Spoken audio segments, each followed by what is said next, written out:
partida fora de casa pelo Brasileirão, mais um jogo sem pontuar. E a situação na tabela vai ficando cada vez mais difícil, cada vez mais preocupante.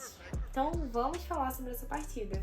Pelo menos ele está dominada pelo Flu. A gente sabia que a escalação para esse jogo seria diferente do habitual, mas ela começou já um pouco mais diferente, porque a gente teve a entrada do André na zaga desde o primeiro tempo, que é comum apenas no segundo tempo, e também alguns outros nomes em campo. Entraram nessa partida Fábio, Samuel Xavier, Marlon, André, Diogo Barbosa, Martinelli, Alexander, Danielzinho, John Arias, Keno e Cano. O jogo começou muito mais pro Bragantino do que pra gente. Nós passamos algum tempo vendo ataques preocupantes do Bragantino, enquanto a gente não mostrava muita ofensividade. Até que com o decorrer do primeiro tempo isso muda, mas até lá tem um pênalti. E aí a gente pode discutir se foi pênalti ou não. De cara, pra mim, tinha sido pênalti, porque o que ficou pra mim, principalmente, né? A gente vê o lance de cara e você vê o cara caído dentro da área. Você pensa, pronto, pênalti, já era. Até que quando você vai ver o replay, você vê que o contato do Alexander acontece antes da área. O cara vai caindo e tal, caindo da área, mas o contato foi um pouquinho antes da área. Seria uma falta milímetros antes, talvez? Centímetros, ok. Mas foi dado pênalti. E aí, você não tem muito como cobrar do Fábio. Gol do Bragantino. Ok, vamos seguir o jogo. E até que o Fluminense tem uma melhorada, sabe? E não porque o Bragantino tem uma queda e tal. Não, o Fluminense começa a jogar bem, fica um jogo disputado. E os ânimos melhoram, você pensa assim, principalmente quando termina o primeiro tempo. Nossa, jogando o segundo tempo assim, há possibilidade de virada, há possibilidade. Até que vem o segundo tempo e você se pergunta, ué, cadê aquele time que tava jogando aí agitado? Parece que ficou no vestiário e é isso, sim. O que sobrou foi esse jogo aí meio morto. E isso segue até o final. A gente até tem entrada de outros jogadores. Entram Ganso e Johnny Gonzalez no lugar de Danielzinho e Alexander. Também tem a entrada do Léo Fernandes no lugar do Diogo Barbosa. Também tem a entrada do Lelê no lugar de Samuel Xavier. Mas a real é que nada dá muito resultado. A gente até tem um gol na cara, assim, do Cano. Mas tivemos bons ataques até, boas finalizações até. Mas um número bem menor, inclusive, de finalizações do que o Bragantino. E acho que algumas das coisas que mais me preocuparam na partida.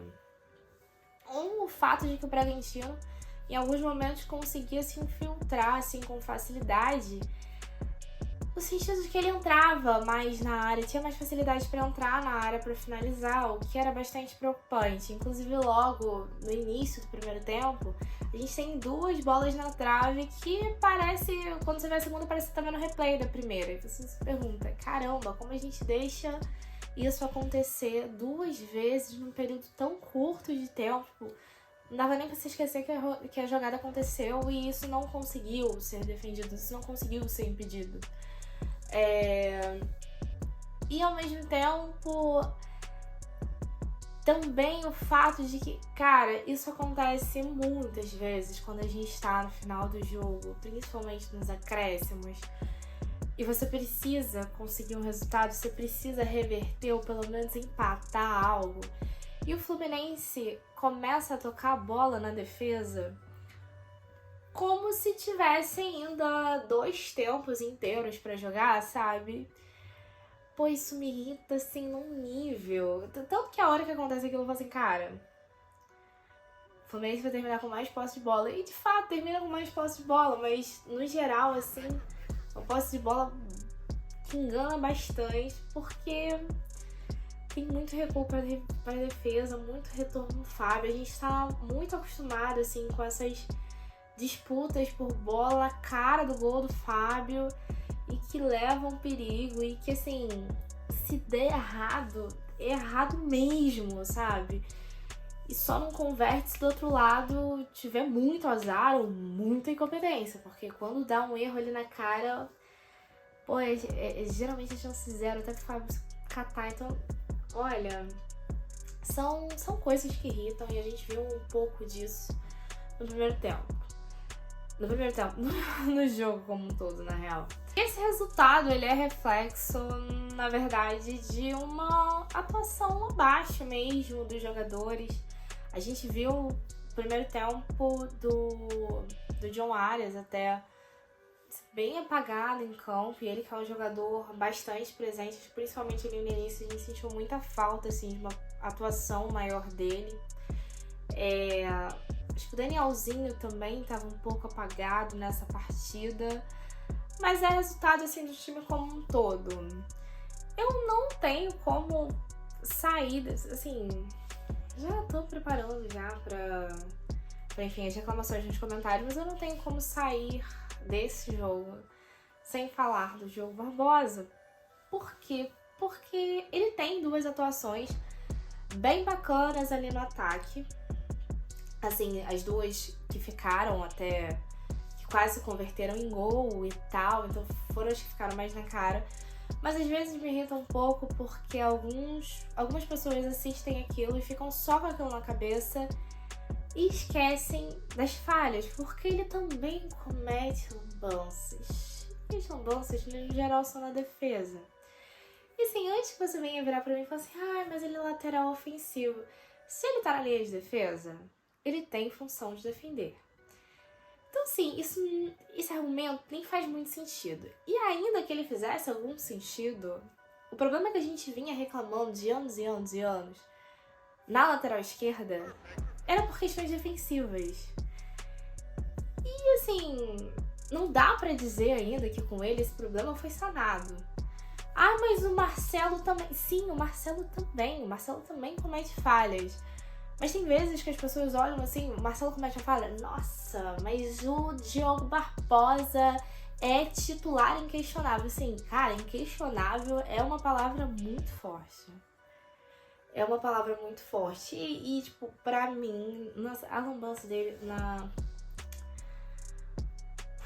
que gera ali a falta que foi, na verdade, dada como pênalti, é uma lambança grande. E às vezes eu fico assim, cara, eu fico pensando se isso fosse um jogo maior.